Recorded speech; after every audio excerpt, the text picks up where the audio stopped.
What's good, people? How are you guys doing? Luffy here, and I'm back again with another video. I'm making this video because I just got an email a couple hours ago from my attorney, and she said that we have our closing scheduled for tomorrow morning. She sent over the settlement statement, and I was looking it over, and I thought it would be a good opportunity to tell you guys about how I basically turned $15,000 into $150,000 over the course of 2 years. This is not clickbait. This is real life. The only caveat to all of this I will say is that this is not my money. Okay, I have an interest in this property. I did a joint venture deal with a partner who owned the property, but at the end of the day, it's his money. It's my sweat equity. But I want to walk you guys through the process pretty much so I could show you guys what we did pretty much to turn a $15,000 investment into a $150,000 payoff. Now, before I begin, I just want to say that those numbers are, headline figures, but there's a little bit more that goes into it. So I want to start off back in 2013 or so when my partner actually purchased the property. So my partner purchased, it's a small commercial office building, about 5,000 square feet. My partner purchased it back in 2013, and they bought it for $225,000. All right, they 20% down, they put in $45,000. Now, over the course of years, 5 years or so, 4 to 5 years, my partner tried to manage the property himself. He wasn't able to. High turnover rate. And it was a 4-unit office building, so it was a lot more management than what he was used to or expecting, from a passive investment like real estate. So he brought me along and was like, hey, do you mind selling the property for me? Well, when I went in and looked at the property, I thought it had a lot of potential, and we went out and we marketed it for just under $300,000. We marketed it at $280,000. So just to bring you guys up to speed, he bought it for $225, put $45,000 into it, and now it's worth about $280, and he owes about $155.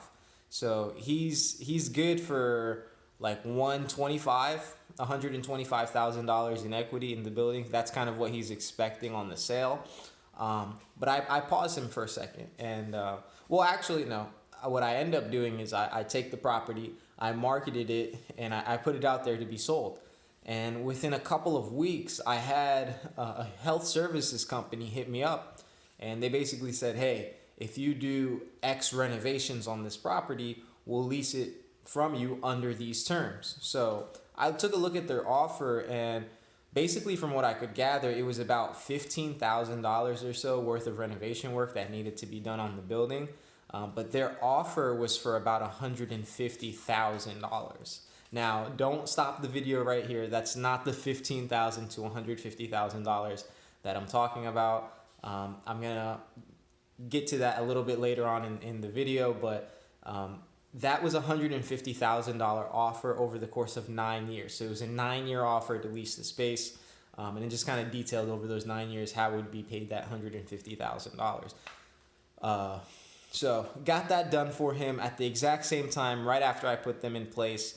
$15,000 extra dollars. So now he's $60,000 into this building. But I was able to do a refinance on the property, actually a cash out refinance. And what we figured out when we were doing the appraisal was now instead of $280, the building was worth, well, the bank said it was worth $300,000. I think it was worth closer to $320 or so, but they valued it at $300,000.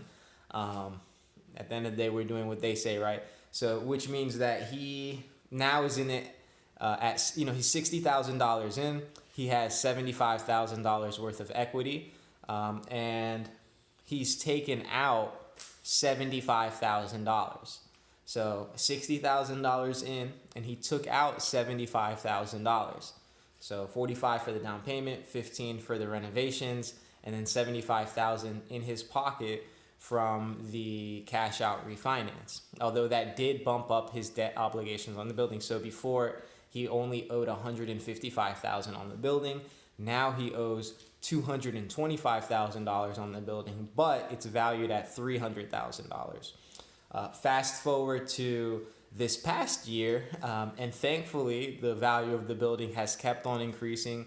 The tenant has been a wonderful tenant, paying their rent every month, making small minor improvements to the building as well. I went out there with an appraisal, and we got an appraisal done for just about $400,000. Took a cash out refinance on that, and that's what I'm going to go tomorrow to actually do. So final details on that are we're doing a cash out refinance tomorrow again. We're going to be able to take out just over $90,000 from that property, bringing our total cash that we've taken out to just over $160,000 on about a $60,000 investment. So 45,000 he originally put in, 15,000 for the renovations. He cashed out $75,000 in the first go round.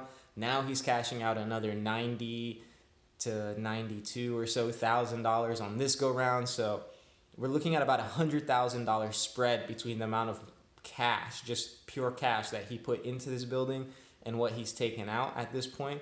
Plus, his equity has remained pretty much the same. So debt obligations on the building are now going to jump to $324,000 on a $400,000 valuation. So he has about $76,000 of built-in equity into the business, into the building, not into the business. But yeah, that's what I'm gonna go do tomorrow. We're gonna go sign that paperwork off in the morning.